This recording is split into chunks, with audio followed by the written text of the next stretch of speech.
My girlfriend told me, "Stop acting like we're married. We're just dating." I said, "You're absolutely right." Then I treated her exactly like a casual date. No more keys, passwords, or joint plans. She called crying after 2 weeks. Original post. I, 32 male, am still trying to process the last month. It's like the last 4 years of my life were a movie I was watching, and someone just switched the channel to a different, much crappier show. My girlfriend, Maya, 29, and I have been together for 4 years. For the last 2, she's been living with me in my condo. I thought we were solid. I mean, really solid. We were us. I pay the mortgage and property taxes. It's my place. I bought it before I met her. She has her own car, and she pays for her car insurance, her phone, and we split the utilities and internet down the middle. I cover most of our dinners out, any trips we take, the big-ticket household items. It just worked. It felt like a partnership. We were building a life. I was all in. I just dropped this stupid amount of money. We're talking like $6,000 on a high-end, multi-zone sound system for the whole condo. The kind you have to run wires for. I was so excited. I kept calling it our system and talking about building our home. That's where it happened. About a month ago, I was balancing my budget. The grocery bills had been insane. "Hey, Maya," I said, "this month's food bill was nuts. Think you could chip in an extra couple hundred? Or maybe we can scale back on the fancy cheese." She was scrolling her phone. Didn't even look up. "Why are you always nickel-and-diming me, Leo? It's just food." "It's not nickel-and-diming," I said, a little annoyed. "It's just a budget. We're a team, right? We should be planning this stuff together. You know, for our future." She finally looked up, and her face was just cold. "God, Leo. Stop." "Stop what?" "Stop budgeting. Stop acting like we're married," she snapped. "We're just dating. You're not my husband. This isn't our house. It's your condo. Stop trying to lock me down with all this our future crap. It's suffocating." I just stared at her. For years. Living together for 2. She uses my car sometimes. She has a key. She has my streaming passwords, my food delivery app logins. We had a 10-day anniversary trip to a resort booked for next month. Non-refundable on my credit card. And she says, "We're just dating." I felt this click, like a switch flipped. The hurt was there, deep and sharp, but on the surface, it was just this cold, sudden clarity. I'd been a complete idiot.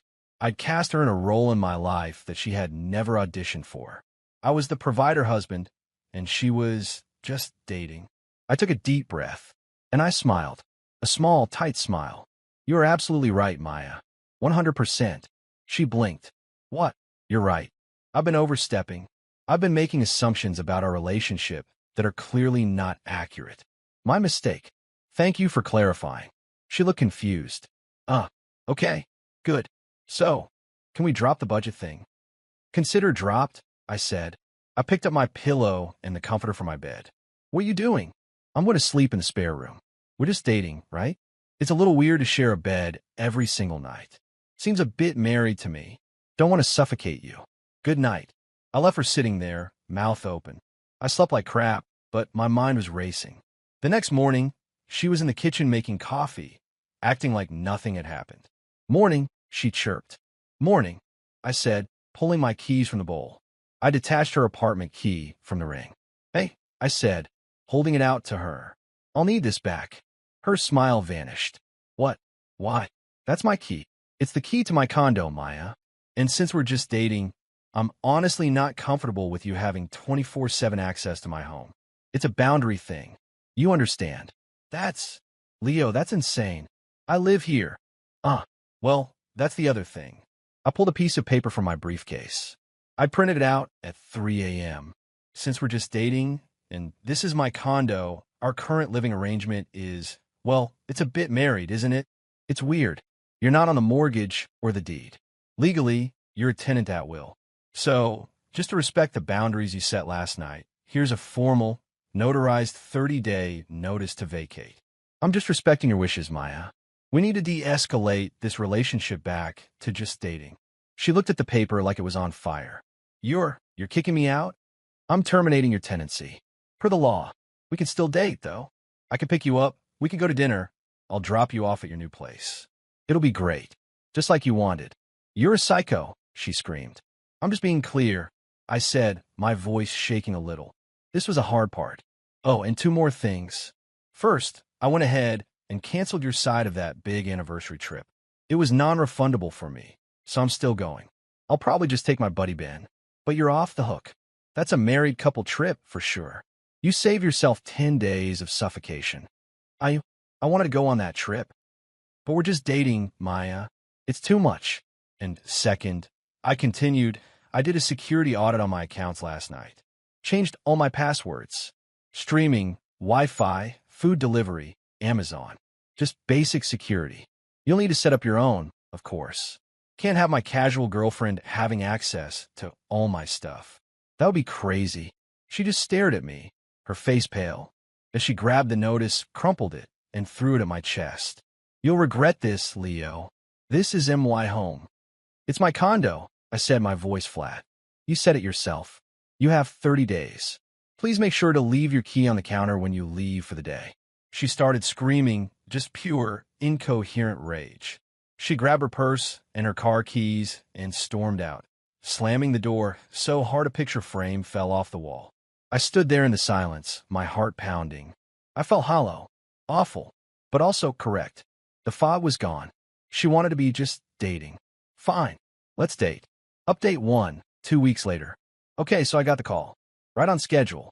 The last 2 weeks have been tense.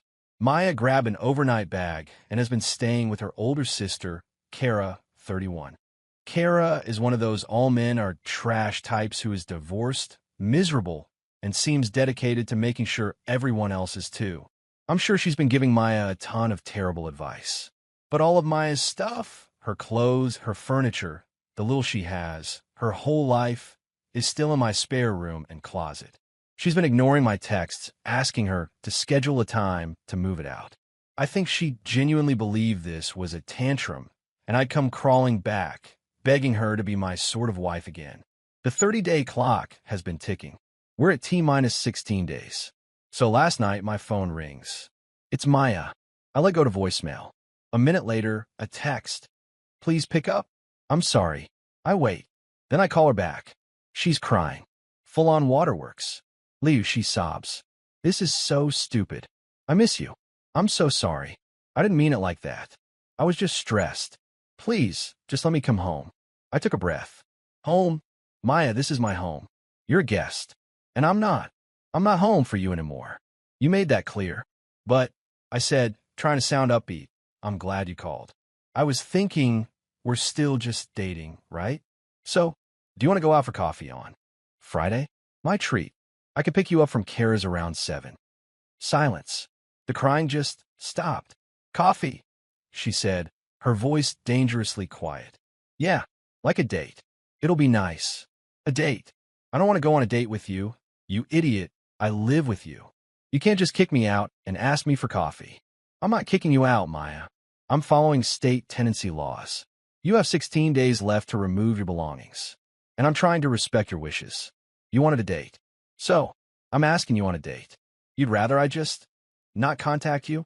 You know what I meant, she shrieked. I meant you were being too serious. Not that you should treat me like a stranger. I'm not treating you like a stranger, I said calmly. I'm treating you like someone I'm casually dating, which is what you said you wanted. My husband privileges have been revoked. That means your live-in girlfriend privileges are also revoked. It's a two-way street. She started screaming again, and I just said, look, think about that coffee. Let me know. Otherwise, I'll see you on move-out day. Please text me to schedule a time. And I hung up. Then the entitlement really kicked in. About an hour later, a new text from Maya. Fine. If I'm moving, I'm taking the sound system. I helped pick it out. I stared at the text. I actually laughed. I paid $6,000 for that system. On my credit card. My name. She was there. She pointed at the black ones instead of the silver ones. That was her help. I replied, no, Maya. You're not. The sound system is mine. You are welcome to take your clothes, your toiletries, the standing lamp from your old apartment, and your yoga mat. I'll even throw in the blender. Please schedule a time. This, apparently, was the wrong answer. 5 minutes later, Kara calls me. Leo, what the hell is your problem? Hello, Kara. I don't have a problem. Maya's tenancy is ending, and I'm just coordinating her move out. You're a controlling, petty, emotionally abusive bastard, Leo. You're throwing her out on the street over one little comment? What kind of man are you? The kind of man who listens, Kara. I said, my patience gone. She set the terms. I'm just following them. Are you her new landlord? Great. This is a matter between a landlord and a tenant. And me and the person I'm casually dating. It's weird who this involved. Goodbye. I hung up. I've since gotten 14 missed calls from Kara and another 9 from Maya. The last text from Maya was pure venom. You'll regret this. You can't just throw me out. I have rights. I'm going to get everything I'm owed. I'm genuinely worried about what she's planning for move-out day. She's not just going to go quietly. I'm not a hero. I'm actually pretty non-confrontational. This is making me sick to my stomach. But I'm not backing down. She drew the line. I'm just living on my side of it. Update 2, the move-out. It's over. D-Day has passed. And it was exactly the crap show I expected, but with a twist I didn't see coming. The build-up was awful. For the last 2 weeks, Maya bombarded me with demands. She wanted money for her half of the living room furniture, which I bought in 2018 before I met her. She demanded I pay for her moving truck, her first month's rent, and the security deposit on her new place. Her reasoning?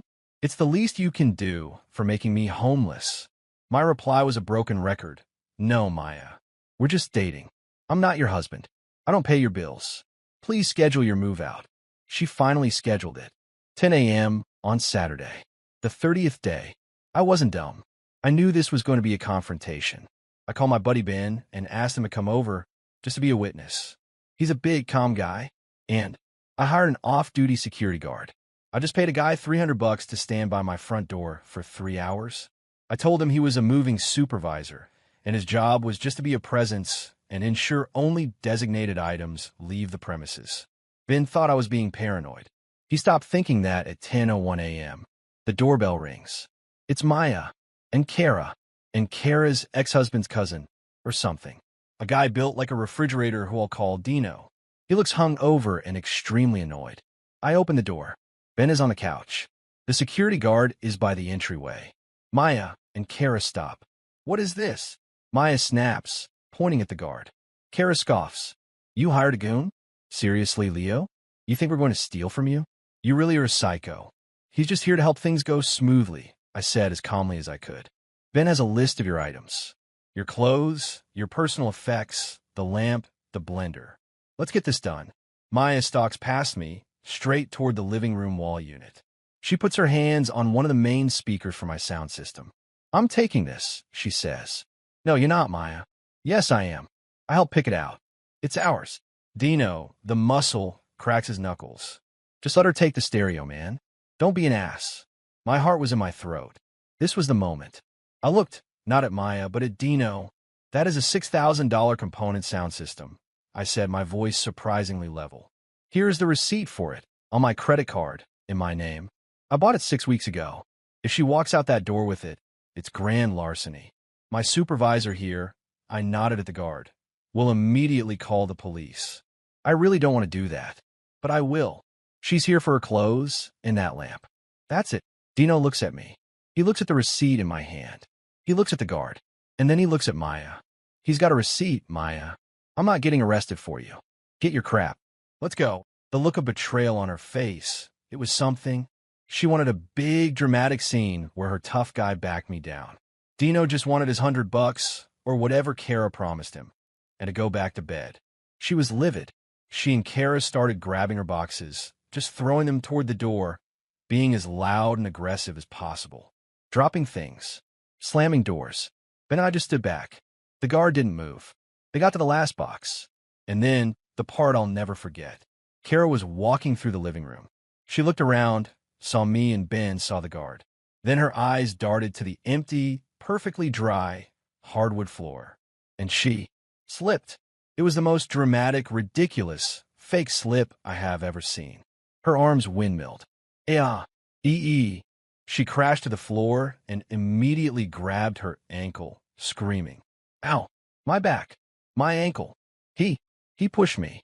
Leo pushed me. I froze. Ben froze. What? No one touched you. You slipped. Maya ran over. Oh my God. Kara, are you okay? He assaulted you. Kara was wailing. I'm calling 911. I'm injured. My back is seized. He pushed me, and she dialed 911.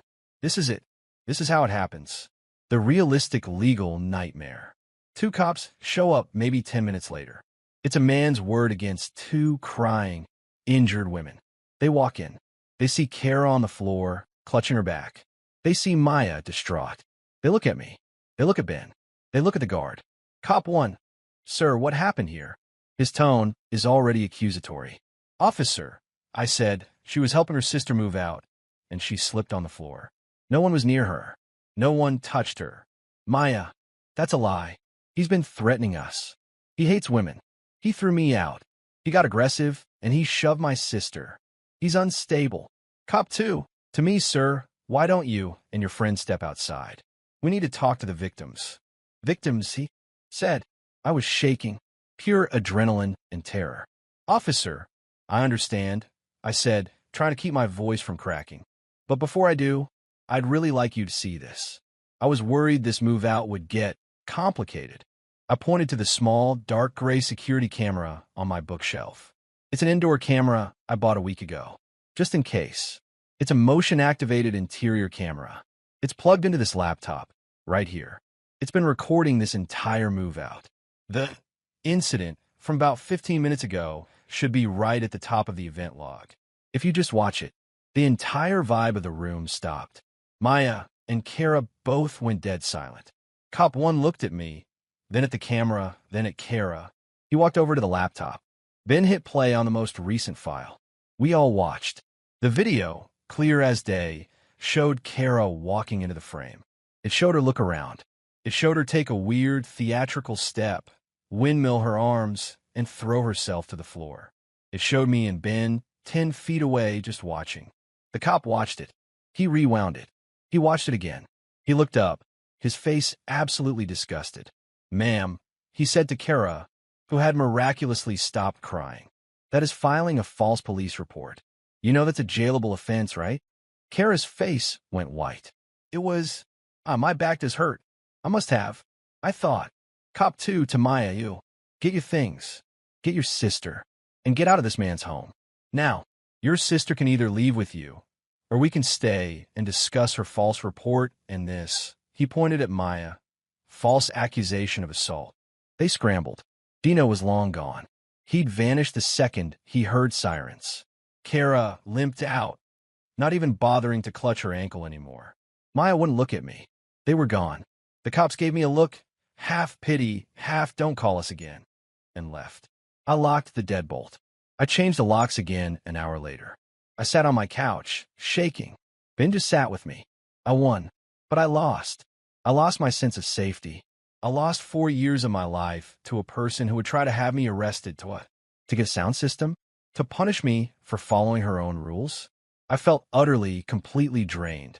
Final update, about 2 months later. It's been a couple of months. The dust has settled. The drama, thank God, is over. Just to see what would happen, I actually did text Maya about a week after the disastrous move out. Me, hey, that move out was rough. But my offer for a platonic coffee date still stands, if you're up for it. My treat. I was testing the premise. Was she really willing to just date? Her reply came back instantly from a number I didn't recognize. Her, you evil, manipulative, sociopathic bastard. You tried to get my sister arrested. You humiliated me. I'm suing you. I'm suing you for emotional distress, for the furniture, for everything. I hope you die alone in that condo. Me? So, no coffee? Okay. Take care, Maya. I'm blocking this number now. And I did. That was the last contact. I did, however, hear through the grapevine a mutual friend who is horrified by her behavior, what the fallout was. Maya is living with Kara in her tiny, one-bedroom apartment. It's a disaster. They're fighting constantly. Maya isn't paying rent, and Kara is broke and apparently does have a sprained ankle now, from when she kicked her car tire in a rage after the police incident. Karma, I guess. As for the anniversary trip, I took Ben. We went to the resort. We drank. We sat on the beach. We had an amazing time. It was the best breakup trip ever. I posted one picture, me and Ben holding cocktails with the ocean behind us. Caption: sometimes a change of plans is the best plan. I heard from my friend that Maya, who I'd blocked, but who saw it on a friend's feed, had a complete meltdown. She apparently texted me from another new number. So glad you're enjoying the trip I was supposed to be on, you prick. Blocked. But the real final shot from Maya came last week. This is the one that proves I didn't just dodge a bullet. I dodged a tactical nuke. I get a call from an unknown number. It's the local animal shelter. Shelter: hi, is this Leo? We have your cat here, Sparky. My blood ran cold. I'm sorry. I don't have a cat. Shelter: oh, that's odd. A woman named Maya dropped him off this morning. Said she was your ex-girlfriend, that you two broke up, and you'd abandoned him in the apartment, and she couldn't keep him. She listed you as the primary owner. My head was spinning. Sparky was her cat. She got him about a year ago. She loved that cat. Wait, you said she listed me as the owner? Shelter: yes, but it's okay, we scanned his microchip. It's registered to her. Maya. Her name, her old address, which is your condo. The realization hit me. She tried to get me flagged for animal abandonment. She took her own cat that she supposedly adored and dumped him at a shelter, using my name as the bad guy. All just to get one last, petty, evil shot at me. That is unbelievable, I said. Yes, she's my ex. It is 100% her cat. I'm not responsible for it. Shelter: understood. Well, this is the situation. We'll be contacting Ms. Maya about the surrender fee and some other issues regarding her false statement. Thank you for clarifying, Mr. Leo. I hung up the phone. That was it. The final nail. It wasn't just entitlement. It wasn't a mistake. It's who she is. A person willing to throw away her own pet just to spite me. So where am I now? I'm not happy in that fist-pumping revenge movie way. I'm free. I'm sad that I wasted 4 years on someone who was, at her core, a manipulative stranger. I'm angry that she tried to have me arrested and that she'd dump her own cat. But I'm not dating. I'm just enjoying my condo. It's quiet. I'm listening to my sound system. A lot. I lost 4 years. But I didn't lose my home. I didn't lose my savings. I didn't get a criminal record. She wanted to be just dating. She got it. She got all the consequences and none of the benefits. She's living with her angry sister. She's lost her friends. And she's even lost her cat. She set the rules. I just enforced them.